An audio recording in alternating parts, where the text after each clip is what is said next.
Un pauvre fermier découvrit 2 sœurs apaches géantes cachées dans sa grange. À l'aube, 60 visages peints observaient depuis la lisière des arbres. Le silence était anormal.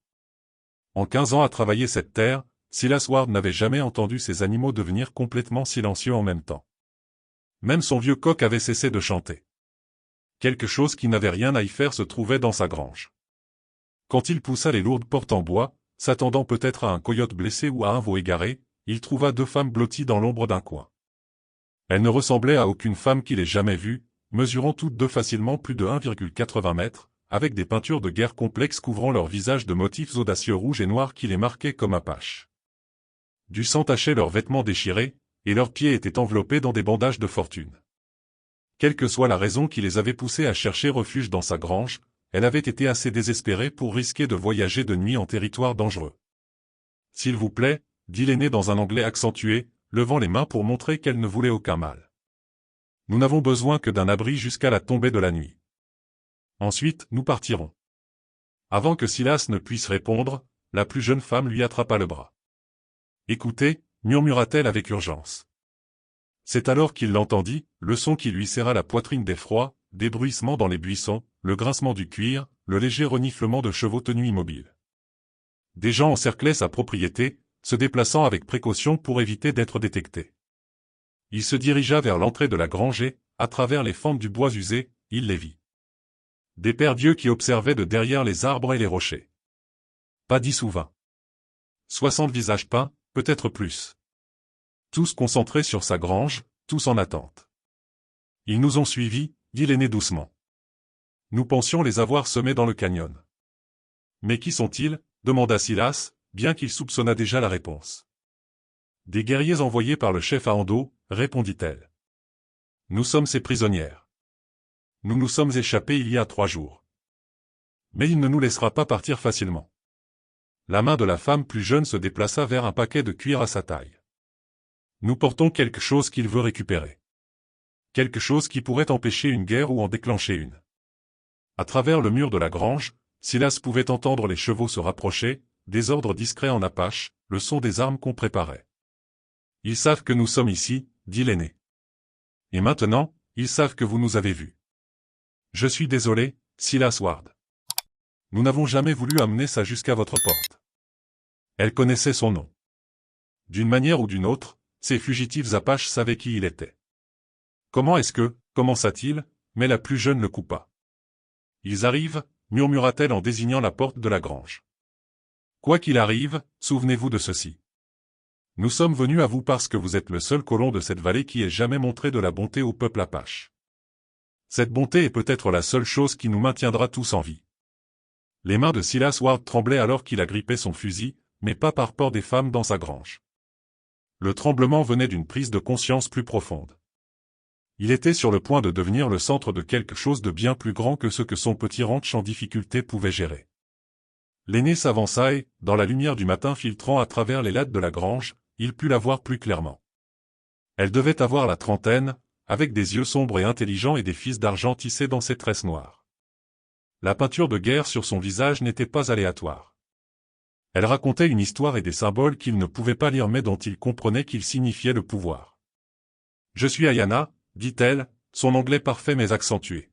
« Voici ma sœur Kiona. Nous sommes les filles du chef Nalish du peuple de la Montagne Blanche. » La façon dont elle le dit suggérait qu'il devrait connaître ce nom. Ce n'était pas le cas. Mais il en savait assez sur la politique apache pour savoir que les filles d'un chef ne finissaient pas ensemble dans la grange d'un étranger sans une raison sérieuse. Kiona, la sœur cadette, ne quittait pas des yeux l'entrée de la grange. Elle était bâtie comme une guerrière. Des épaules larges, des bras musclés, des cicatrices sur les mains qui témoignaient d'un entraînement aux armes. Sa peinture de guerre était différente, plus agressive, avec des lignes brisées qui lui donnaient l'air prête pour la bataille. « Le chef Ahando veut m'épouser, » continua Ayana, « pour unir nos tribus par la force, et non par le choix. Quand j'ai refusé, il a pris notre plus jeune sœur en otage. Il a dit qu'il ne la rendrait que si je devenais sa femme dans les 7 jours. » Silas baissa légèrement son fusil. « Alors vous avez fui. »« Nous nous sommes échappés, » corrigea vivement Kiona, avec quelque chose qui prouve les véritables intentions d'Ahando. Elle toucha le paquet de cuir à sa taille. Des documents, des lettres, des preuves qu'il ne planifie pas l'unité. Il prévoit d'utiliser nos tribus combinées pour chasser tous les colons de ce territoire, en commençant par les fermes isolées comme la vôtre. Le poids de ces mots s'abattit sur Silas comme une couverture froide. Son plus proche voisin était à 13 kilomètres. Si les groupes de guerre Apaches décidaient de nettoyer la vallée, son ranch serait parmi les premières cibles. « Pourquoi venir à moi ?» demanda-t-il. « Je ne suis personne de spécial, juste un homme essayant de garder son bétail en vie. » L'expression d'Ayana s'adoucit légèrement. « Parce que nous vous avons observé, Silas Ward. L'hiver dernier, quand les enfants Mescalero mouraient de faim. Vous avez laissé de la nourriture à l'ancien poste de traite. Vous ne l'avez pas fait pour vous faire remarquer. Vous n'en avez parlé à personne. Vous avez juste fait ce qui était juste. » Un sifflet retentit depuis la lisière des arbres. Bas, aigu, sans équivoque un signal. Tous les trois se figèrent. « Il bouge » murmura Kiona, sa main se portant sur un couteau à sa ceinture.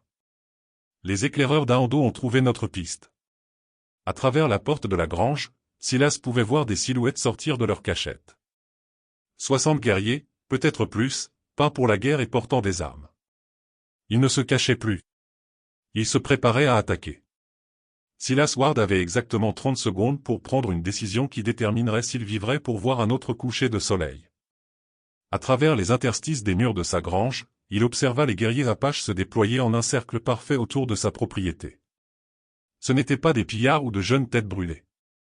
Ils se déplaçaient avec la précision de combattants chevronnés qui avaient fait cela de nombreuses fois. « Il y a une cave à légumes sous le silo », murmura Silas avec urgence. « Mur en pierre, entrée cachée.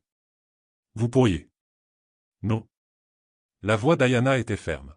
« Nous ne nous cacherons pas pendant que vous les affrontez seuls. »« Vous ne comprenez pas » siffla Silas. « Je ne prévois pas de les affronter. Je prévois de vous livrer. » Les deux sœurs le dévisagèrent. Et pendant un instant, le seul son fut le grincement du cuir des selles alors que les cavaliers se positionnaient autour du ranch. Puis Ayana sourit, non pas avec amertume, mais avec quelque chose qui ressemblait presque à de l'approbation. « Bien, » dit-elle. « C'est exactement ce que nous espérions que vous diriez. » Avant que Silas ne puisse comprendre ces paroles, Kiona était déjà en mouvement. Elle attrapa une corde enroulée sur le mur de la grange et commença à lier les poignets de sa sœur dans son dos.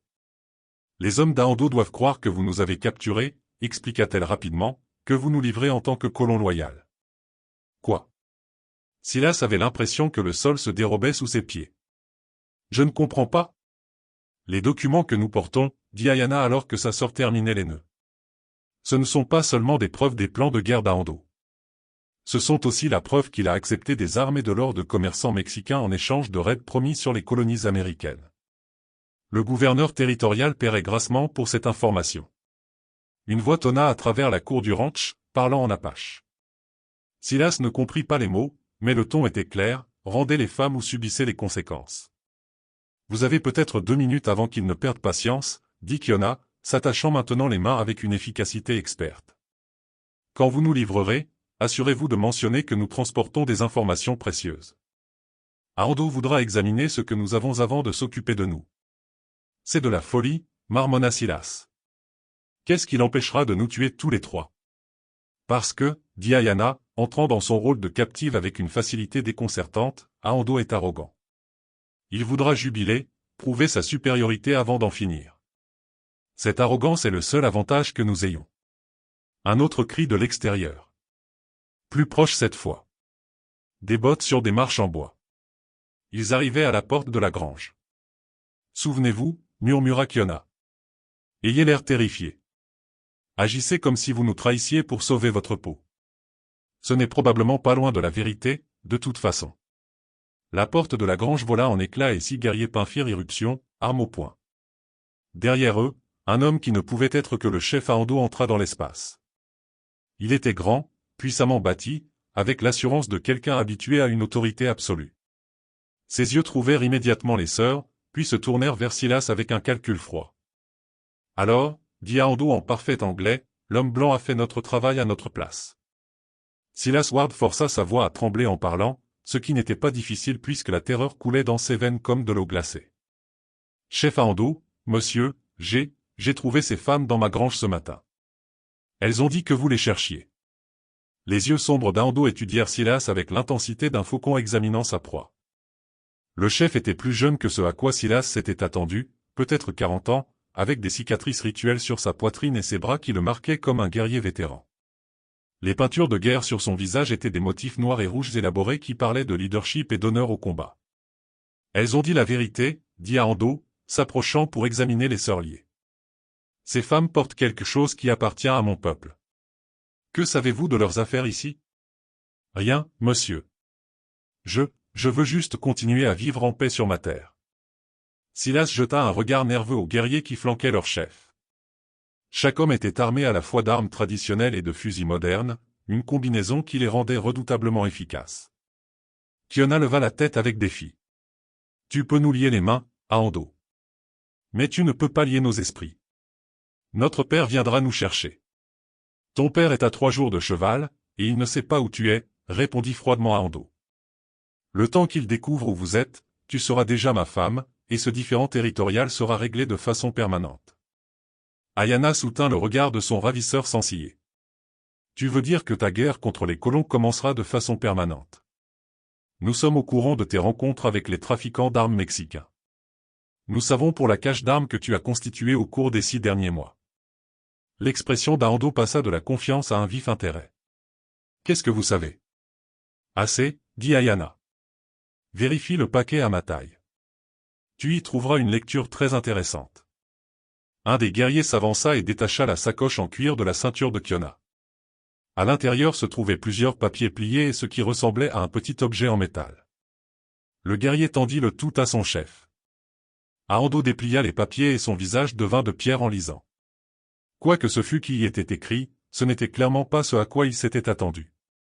Sa mâchoire se serra et quand il leva les yeux vers les sœurs, il y avait quelque chose de nouveau dans son regard, du respect mêlé de fureur. « Où avez-vous eu ça ?» demanda-t-il. « Est-ce que ça a de l'importance ?» demanda Kiona. « Ce qui compte, c'est que nous les avons. Et s'il nous arrive quoi que ce soit, des copies de ces documents sont déjà en route vers le gouverneur territorial. » Silas observait cet échange avec une confusion croissante. Les sœurs étaient censées être des captives, mais elles agissaient comme si elles détenaient toutes les cartes. Plus important encore, Ando réagissait comme si c'était le cas. « Vous bluffez ?» dit Ando, mais sa voix manquait de conviction. Ayana sourit. « L'objet en métal dans ce paquet est une boussole. Vérifie l'inscription au dos. » Ando retourna la boussole et lut quelque chose qui fit pâlir son visage sous la peinture de guerre. Ceci appartenait au colonel Martinez.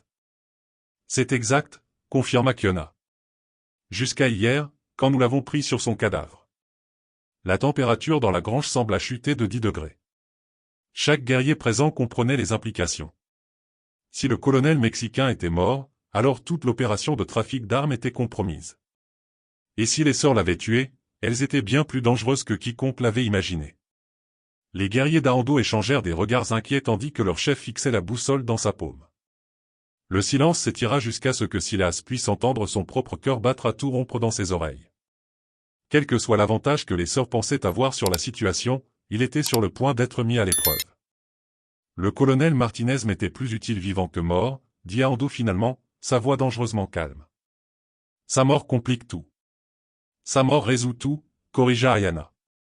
Le gouverneur territorial cherche des preuves de l'ingérence mexicaine dans les affaires apaches. Maintenant, il les a. Ainsi que la preuve que vous planifiez des attaques coordonnées sur les colonies américaines. Ando rit, mais il n'y avait aucun humour là-dedans. Vous pensez que votre gouvernement blanc va vous protéger? Vous pensez qu'il se soucie des femmes apaches? Non, dit Kiona. Mais il se soucie d'éviter une guerre qui leur coûterait des milliers de soldats et des millions de dollars. Ils négocieront pour éviter ce coup. Silas observait cette partie d'échec verbal avec une angoisse grandissante. Ce n'étaient pas des réfugiés désespérés cachés dans sa grange. C'étaient des agents politiques jouant à un jeu qu'ils ne comprenaient pas. Et d'une manière ou d'une autre, il était devenu une pièce sur leur échiquier. Il y a quelque chose que vous n'avez pas envisagé, dit Ando en s'approchant des sœurs. Et si je vous tuais tous les trois, ici et maintenant? Vos documents ne signifient rien si personne ne les livre. Parce que, dit calmement Ayana, vous n'êtes pas le seul que nous avons surveillé. Votre lieutenant, Chetan, a eu des réunions secrètes avec notre père. Il a parlé au chef Nalish de vos véritables plans, ceux où sa tribu devient subordonnée à la vôtre après l'alliance matrimoniale. Tous les regards dans la grange se tournèrent vers un guerrier debout près de la porte. Chétan était plus jeune que les autres, peut-être 25 ans, avec la carrure élancée d'un éclaireur plutôt que d'un combattant de première ligne. Son visage était devenu cendré sous sa peinture de guerre. « C'est un mensonge, dit Chétan, mais sa voix se brisa légèrement. La nuit avant notre évasion, continua Kiona, Chétan a envoyé un message à notre père. Nous l'avons intercepté. Voulez-vous savoir ce qu'il disait, Ahando ? La main du chef se déplaça lentement vers son tomahawk. Éclaire-moi. Il disait qu'une fois que vous auriez le contrôle des deux tribus, vous projetiez d'éliminer le chef Nalish et ses fils. Que le mariage avec Ayana n'était que la première étape pour absorber entièrement notre peuple dans votre structure de commandement. Les yeux d'Ahando ne quittèrent pas le visage de Chétan. Est-ce vrai ? Chef, je ne ferai jamais. Le message comprenait également des détails spécifiques sur votre cache d'armes, ajouta Ayana. Des détails que seul quelqu'un de votre cercle intime connaîtrait. Quelqu'un qui a planifié sa propre survie lorsque cette alliance s'effondrera inévitablement. Silas réalisa qu'il était témoin de quelque chose de bien plus dangereux qu'un simple conflit territorial. C'était une poudrière de politique tribale, de trafiquants d'armes mexicains, de gouvernements territoriaux et de trahison personnelle. Et tout cela se passait dans sa grange. Tuez-les tous, ordonna soudain Ahando. Nous réglerons ça à la manière traditionnelle. Mais alors que ces guerriers levaient leurs armes, Chétan s'avança. Attendez, dit-il. Avant de faire quelque chose que nous ne pourrons pas défaire, vous devriez savoir qu'il y a une chose de plus que les sœurs ne vous ont pas dite. Quoi ? Exigea Ahando. Chétan regarda directement Silas. Elles ne se sont pas échappées jusqu'à son ranch par accident. Silas Ward n'est pas un colon ordinaire. Tous les yeux se tournèrent vers Silas, qui sentit que le sol allait s'ouvrir sous ses pieds. C'est le neveu du gouverneur territorial. Le silence tomba sur la grange, à l'exception du bruit du monde de Silas Ward s'effondrant autour de lui. Chaque paire d'yeux était fixé sur son visage, attendant la confirmation ou le démenti de la révélation explosive de Chétan. C'est impossible, dit Silas, sa voix à peine plus qu'un murmure. Mon oncle est mort quand j'avais 12 ans. Une épidémie de choléra au Kansas. Chétan secoua la tête. Robert Ward n'est pas mort. Il a changé son nom en Robert Washington lorsqu'il a accepté le poste territorial. Je suis les correspondances territoriales depuis des mois. C'est comme ça que j'ai appris votre lien de parenté. Ayana observait Silas avec une nouvelle intensité. Vous ne saviez vraiment pas, n'est-ce pas? Savoir quoi? Silas avait l'impression de se noyer dans la confusion. Mon oncle Bob était fermier. Il cultivait du maïs et élevait des cochons. Il ne peut pas être le gouverneur territorial du Nouveau-Mexique, termina Ahando. L'homme dont la signature apparaît sur chaque traité de réserve Apache. L'homme qui décide si les tribus vivent en paix ou font face à une action militaire. Chétan sortit une lettre pliée de sa chemise. C'est une correspondance entre le gouverneur Washington et votre père datant de 6 mois. Votre père écrit sur vos rapports mensuels concernant les conditions locales. Le gouverneur répond en demandant des informations plus détaillées sur les mouvements Apaches et les relations avec les colons. Silas fixa la lettre. L'écriture était bien celle de son père, mais le contenu lui était inconnu. J'écris ces rapports, mais ce ne sont que des observations sur la météo, les récoltes, les groupes de commerce Apaches occasionnels. Ces rapports ont été transmis directement au bureau du gouverneur, expliqua Chétan. Vous avez fourni des renseignements territoriaux sans le savoir. Chaque rapport que vous avez écrit est allé directement sur le bureau du gouverneur, continua Chétan, des rapports qui décrivent les mouvements Apaches, la politique tribale et les menaces potentielles pour les colons. Vous avez été un agent de renseignement territorial sans le savoir. Ahando étudiait Silas avec un nouveau calcul. Ce qui signifie que vous tuez attirerait tout le poids de l'armée territoriale sur mon peuple. Mais vous gardez en vie vous donne un otage qui vaut plus que les 2 sœurs réunies, termina Ayana. Si vous contrôlez le neveu du gouverneur, vous contrôlez la réponse du gouverneur à toute crise. Sauf si, ajouta Kiona, le gouverneur refuse de négocier pour un neveu qu'il n'a jamais reconnu publiquement. Le jeu d'échecs politique devenait plus clair, et Silas réalisa qu'il n'était plus un simple spectateur. Il était la pièce la plus précieuse sur l'échiquier, qu'il le veuille ou non. Il y a autre chose, dit Chétan, jetant un regard nerveux à son chef. Les documents que les sœurs transportent incluent une correspondance entre le gouverneur Washington et le colonel Martinez. Le gouvernement territorial n'était pas seulement au courant du trafic d'armes mexicain. Il l'encourageait secrètement. Le visage d'Ahando s'assombrit. Quoi? Il voulait que vous ayez des armes modernes, expliqua Ayanna. Parce qu'une force Apache bien armée attaquant les colonies américaines justifierait une réponse militaire massive. Le genre de réponse qui éliminerait le problème Apache de façon permanente. La grange sembla rétrécir à mesure que toute l'étendue de la conspiration devenait claire. Toutes les personnes présentes, Apaches et colons, avaient été manipulées par des forces plus grandes qu'elles. Et maintenant, elles devaient toutes décider quoi faire. Les guerriers d'Ahando s'agitèrent nerveusement alors que le poids de la trahison s'abattait sur tout le monde dans la grange. Le chef lui-même se tenait immobile, son visage peint un masque de fureur contenue. Quand il parla enfin, sa voix portait la précision froide d'un homme recalculant tout ce en quoi il avait cru. Alors mon peuple était destiné à être massacré, dit-il. Les armes, l'incitation à attaquer les colonies, les promesses de concession territoriale, tout cela conçu pour justifier notre extermination. La correspondance est très claire, confirma Ayanna. Le gouverneur Washington a écrit au colonel Martinez qu'un soulèvement Apache significatif fournirait le soutien politique nécessaire à une solution militaire finale. Silas se sentit mal. Ses propres rapports de renseignement, écrits en toute innocence sur les mouvements tribaux et les préoccupations des colons, avaient alimenté cette conspiration. Depuis combien de temps cela était-il prévu? 2 ans, répondit Kiona. Depuis les découvertes d'argent dans les montagnes de Magdalena. Le gouvernement territorial a besoin de ses droits miniers, mais il ne peut légalement les prendre tant que les traités Apaches sont en vigueur. Sauf si les Apaches rompent les traités en premier, dit amèrement Chetan, en attaquant les colonies américaines avec des armes mexicaines. Le piège politique était élégant dans sa cruauté, fournir des armes aux forces Apaches, encourager des raids qui violeraient les traités existants, puis utiliser la violence comme justification d'une action militaire qui libérerait les terres pour les intérêts miniers. Mais vous avez tué le colonel Martinez, dit Silas aux sœurs. Cela n'arrête-t-il pas les livraisons d'armes? Ayanna secoua la tête. Martinez n'était que l'intermédiaire. La véritable source des armes est un homme d'affaires de Santa Fe nommé Harrison Caldwell. Il a des contrats avec le gouvernement mexicain et les compagnies minières territoriales. Caldwell a fourni les armes pour créer le problème, ajouta Kiona. Et il fournira les armes à la milice territoriale pour le résoudre. Il profite des deux côtés de la guerre. Ahando resta silencieux un long moment, assimilant l'ampleur de la manipulation de son peuple. Quand il leva les yeux, son expression était passée de la fureur à quelque chose de plus dangereux, une détermination froide et calculée. Mes guerriers sont positionnés autour de ce ranch, dit-il lentement. 60 hommes prêts à mourir pour ce qu'ils croyaient être l'honneur et la survie tribale. Que devrais-je leur dire maintenant? La vérité, dit simplement Ayanna. Que nous sommes tous victimes de la même conspiration. Et après, exigea Ahando. Mon peuple a toujours besoin de terre. Le gouvernement veut toujours que nous partions. Les compagnies minières veulent toujours notre territoire. Connaître la conspiration ne change pas ses faits. Silas se surprit à parler avant d'avoir entièrement formé sa pensée. Mais cela change la façon dont nous y répondons. Tout le monde le regarda. Pour la première fois depuis le début de ce cauchemar, il sentit qu'il pourrait avoir quelque chose de précieux à apporter.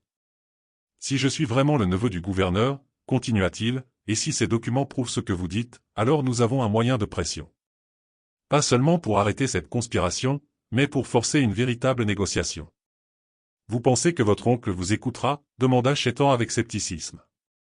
Je pense que mon oncle écoutera des preuves que sa carrière politique est sur le point d'être détruite par un scandale, répondit Silas.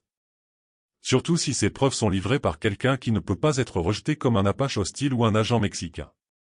Ahando l'étudiait avec un nouvel intérêt. Que proposez-vous? Un échange, dit Silas. Les documents et mon témoignage sur la conspiration en échange d'un nouveau traité qui garantit les droits fonciers des Apaches et le partage des revenus miniers. C'était audacieux. C'était probablement impossible.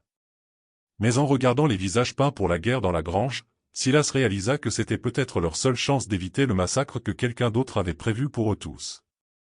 Ahando considéra la proposition de Silas pendant ce qui parut une éternité.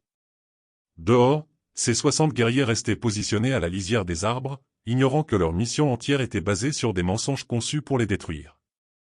Le soleil du matin montait plus haut, et bientôt d'autres colons pourraient remarquer l'activité inhabituelle autour du ranch de Silas. Votre plan a du mérite, dit Ando finalement. Mais il suppose que votre oncle valorise la loyauté familiale plus que la survie politique.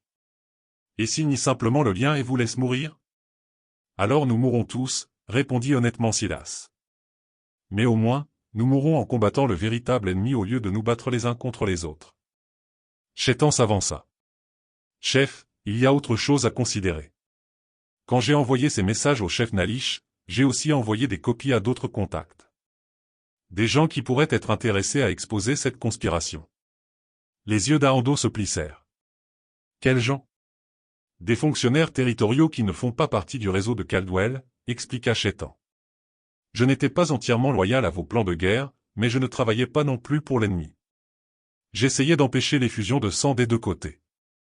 Kiona étudia le jeune guerrier avec un nouveau respect. Vous avez recueilli des preuves pendant des mois, confirma Chétan. Chaque livraison d'armes, chaque rencontre avec le colonel Martinez, chaque plan pour attaquer les colonies, j'ai tout documenté. Et hier, lorsque le colonel Martinez a été retrouvé mort, j'ai tout envoyé au bureau du gouverneur Washington à Santa Fe. Silas sentit son estomac se nouer. Vous avez contacté mon oncle? J'ai contacté le gouverneur territorial, corrigea Chétan. Je ne connaissais pas votre lien de parenté jusqu'à ce matin, mais le gouverneur Washington reçoit des renseignements anonymes sur la conspiration depuis des semaines. Ayana étudiait le jeune Apache avec une nouvelle compréhension. C'est pourquoi vous avez révélé l'identité de Silas. Vous saviez que le gouverneur enquêtait déjà. Et si le gouverneur est déjà au courant de la conspiration, dit lentement Ando, alors il pourrait être disposé à négocier plutôt qu'à se battre. Un sifflet retentit de l'extérieur. Pas le signal aigu des guerriers Apaches, mais un son entièrement différent. Chétan se dirigea vers la porte de la grange et regarda à travers une fente dans le bois. Des cavaliers approchent, rapporta-t-il. Pas des Apaches. 3 hommes bien habillés, chevauchant sous un drapeau blanc. Silas le rejoignit à la porte. Au loin, il pouvait voir 3 cavaliers s'approcher lentement, leurs mains visibles et vides d'armes. Le cavalier de tête était âgé, aux cheveux gris, portant le genre de vêtements formels qui le désignait comme un fonctionnaire du gouvernement. Des marshals fédéraux, demanda Ando. Chétan secoua la tête. L'homme en tête. J'ai vu sa photographie dans les bureaux territoriaux. C'est le gouverneur Washington. Toutes les personnes dans la grange se turent. Dehors, les guerriers Apaches avaient remarqué les cavaliers qui approchaient et prenaient des positions défensives, mais ils n'attaquaient pas. Le drapeau blanc était respecté. Il est venu lui-même, murmura Silas, y croyant à peine. Il est venu parce que le message de Chétan l'a convaincu que c'était trop important pour des subordonnés, dit Ayana. Et parce qu'il savait que la négociation en face à face était le seul moyen d'empêcher les fusions de sang que quelqu'un d'autre avait planifiées. Les cavaliers avaient atteint la cour du ranch. Ils descendirent de cheval avec précaution, gardant leurs mains visibles. L'homme âgé se dirigea vers la grange avec l'assurance de quelqu'un habitué aux négociations dangereuses. « Chef Ando » cria-t-il d'une voix claire. « Je suis le gouverneur Robert Washington. Je crois que nous avons des questions d'intérêt mutuel à discuter. » Une pause, puis, et je crois que mon neveu Silas est là-dedans avec vous. Je suis venu le ramener à la maison et m'assurer que vous surviviez tous à cette matinée. Le gouverneur Robert Washington entra lentement dans la grange, gardant ses mains visibles et ses mouvements non menaçants. Derrière lui, 2 marshals fédéraux restaient à une distance respectueuse. Silas vit immédiatement la ressemblance familiale, la même mâchoire forte, les mêmes yeux bleus pâles, même la même façon de se tenir avec le poing légèrement sur le pied gauche. « Oncle Bob » dit Silas, le nom d'enfance lui échappant avant qu'il ne puisse se retenir. L'expression sévère de Washington s'adoucit légèrement. « Bonjour, Silas. Tu as considérablement grandi depuis la dernière photographie de ton père. »« Comment saviez-vous que j'étais ici ?» demanda Silas. « Vos rapports mensuels au quartier général territorial » répondit Washington. « Ils sont transmis à mon bureau depuis 3 ans. J'ai reconnu ton style d'écriture même quand tu signais du nom de ton père. Quand les renseignements de Chétan ont atteint mon bureau hier, reliant les mouvements politiques Apaches à ce ranch, j'ai réalisé que mon correspondant anonyme était en fait mon neveu. » Ando s'avança, sa main toujours près de ses armes, mais sans menacer. « Gouverneur Washington, nous avons beaucoup à discuter. » En effet, chef Ando, acquiesça Washington. « Mais d'abord, je dois régler la situation immédiate.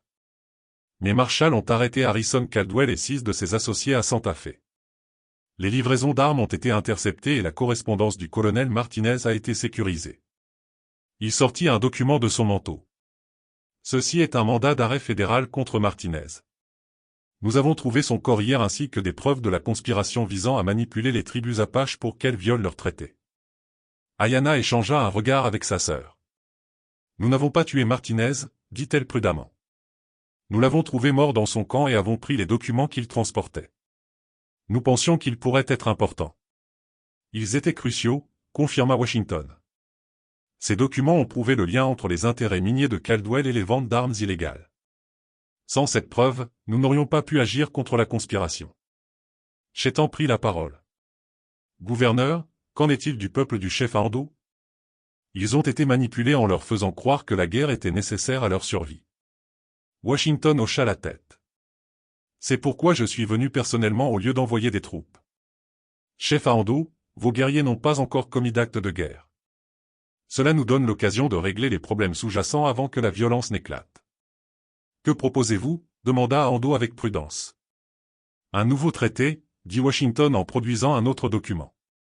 Un traité qui reconnaît la manipulation que votre peuple a subie et offre des opportunités économiques légitimes au lieu de vous forcer à choisir entre la famine et les raids. Le chef examina attentivement les termes du traité. Partage des droits miniers, compensation pour les saisies de terres passées, territoire de chasse garanti. Il leva les yeux. Ces termes sont plus généreux que tout ce qu'on nous a jamais offert. Parce que j'ai besoin de votre aide, dit Washington sans détour. Le réseau de Caldwell s'étend sur tout le territoire. D'autres bandes Apaches, des groupes Navajo, même certains fonctionnaires mexicains faisaient partie de sa conspiration. J'ai besoin de chefs tribaux qui peuvent aider à identifier et à arrêter des opérations similaires. Kiona s'avança. Et notre sœur? Déjà libérée, répondit Washington. Mais Marshall l'ont sorti du camp d'Ando ce matin avec les preuves de la cache d'armes que vous aviez été forcé de constituer. L'expression d'Ando montra de la surprise, puis quelque chose qui aurait pu être du soulagement. Elle est en sécurité. Elle est avec le chef Nalish, votre père, dit Washington aux sœurs. Vivante et indemne. La tension dans la grange commença à se dissiper. Silas pouvait voir le changement dans la posture de chacun alors que la menace immédiate de violence s'éloignait. Chef Ando, dit Ayanna formellement. Je retire mon acceptation de votre proposition de mariage, mais j'offre mon amitié et mon engagement à une coopération pacifique entre nos peuples. Ando hocha lentement la tête. Peut-être que l'amitié entre égaux a plus de valeur qu'un mariage construit sur la nécessité politique. Washington sourit pour la première fois depuis son entrée dans la grange. Alors nous avons les fondations d'une paix durable. 3 mois plus tard, les procès pour conspiration à Santa Fe avaient abouti à des peines de prison pour Harrison Caldwell et 14 de ses associés. La législature territoriale avait adopté de nouvelles lois protégeant les droits fonciers des Apaches et établissant un partage équitable des revenus miniers. Silas Ward avait accepté un poste de coordinateur des relations entre Apaches et colons avec un salaire qui lui permettait d'agrandir son ranch et d'embaucher des travailleurs Apaches qui avaient perdu leur terrain de chasse traditionnel. Ses rapports mensuels à son oncle étaient devenus la base de la politique territoriale concernant les relations tribales. Ayanna et Kiona avaient établi un poste de traite qui mettait en relation les artisans Apaches avec les marchés des colons, créant ainsi la prospérité pour les deux communautés. Le chef Ando avait signé le nouveau traité et était retourné auprès de son peuple, où il se concentra sur la reconstruction de leur mode de vie traditionnel dans le nouveau cadre légal. Les 60 guerriers qui avaient autrefois encerclé le ranch de Silas en préparation de la guerre servaient maintenant de gardiens de la paix territoriaux, veillant à ce que le nouveau traité soit respecté par toutes les parties. Parfois, les batailles les plus importantes ne sont pas gagnées avec des armes, mais avec le courage de faire confiance à d'anciens ennemis et la sagesse de reconnaître un terrain d'entente. Si vous avez aimé cette histoire, cliquez sur la vidéo sur votre écran maintenant pour regarder un autre conte inoubliable où le courage et la justice se rencontrent de manière que vous n'auriez jamais attendue. N'oubliez pas de vous abonner et d'envisager un super chat pour nous aider à continuer à vous proposer d'autres histoires comme celle-ci. Votre soutien est tout pour nous.